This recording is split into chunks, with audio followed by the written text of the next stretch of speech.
Vai, começou. Começa! Tudo beleza, tudo tranquilo.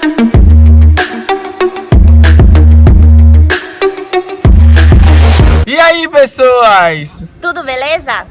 Tudo tranquilo? Bom, estamos aqui com um vídeo diferente, estamos num ambiente diferente, né? Iremos falar da escravidão no Brasil. Então, eu peço a vocês já de primeira mão, deixe logo o seu like para nos ajudar, que isso é um trabalho escolar.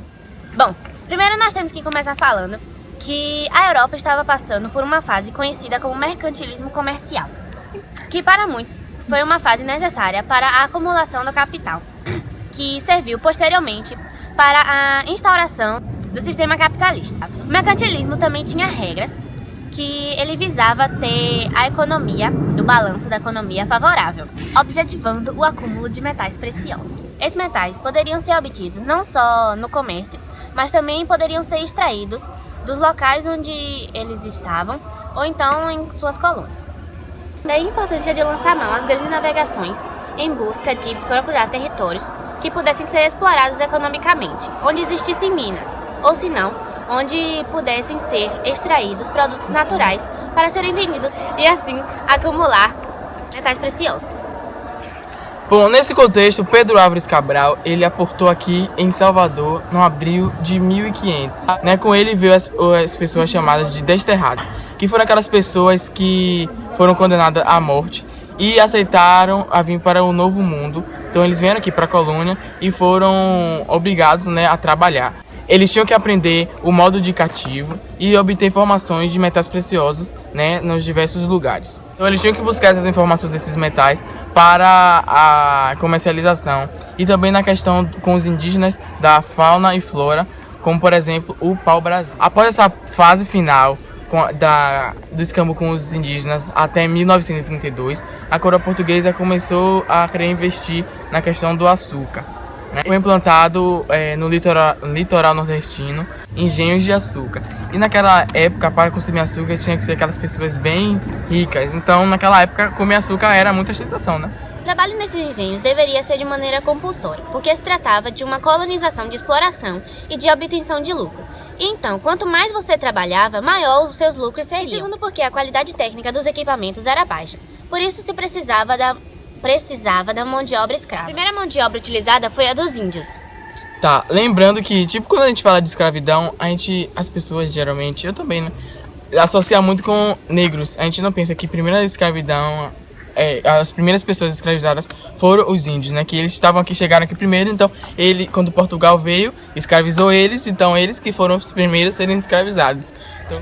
Mas também existia um porém nessa escravidão dos indígenas, porque eles eram em pouca quantidade, e muitos também morreram com as epidemias que os portugueses trouxeram ao chegar aqui. E segundo, alguns clérigos se colocavam contra ela. E terceiro, que alguns também se recusavam a trabalhar porque seu modo de vida era completamente diferente. Eles não visavam essa parte do lucro, então eles apenas trabalhavam por hoje e o que eles conseguissem hoje eles utilizavam. Bom, assim foi necessária a vinda de negros escravos para poder realizar os trabalhos nos engenhos.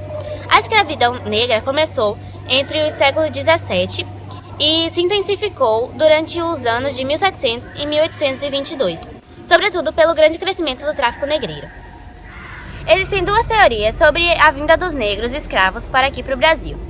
Bom, a primeira é que Novaes afirmava que sua vinda ocorreu porque existia uma oferta de escravos no mercado, pois já era utilizada pelos portugueses e suas outras colônias que também produziam açúcar.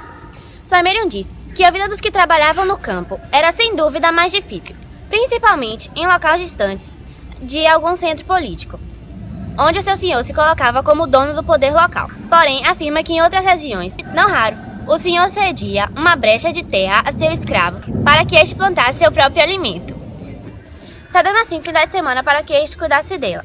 Ligando assim o escravo à terra, evitava a fuga dele para os quilombos, o que era bastante comum.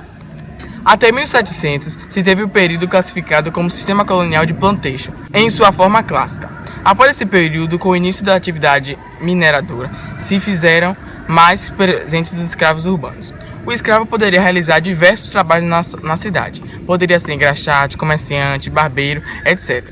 vivia solto. O que era feito para que ele não fugisse era que uma parte do que ele arrecadava com seu trabalho era dele e a outra ficava com o seu dono, o que é chamado de escravo de ganho. Ou seja, o escravo vai ganhar o seu salário lá e mais a metade, como é atualmente, né? A pessoa trabalha numa loja, uma parte vai para ela, uma parte vai para o dono da loja. Assim, o escravo podia acumular pecúlio e comprar sua alforria. Existia também o aluguel de escravos, onde seu dono disponibilizava o outro em trabalho de seu escravo por um determinado período, em troca de um pagamento. Não importa se fosse de ganho ou se fosse de aluguel.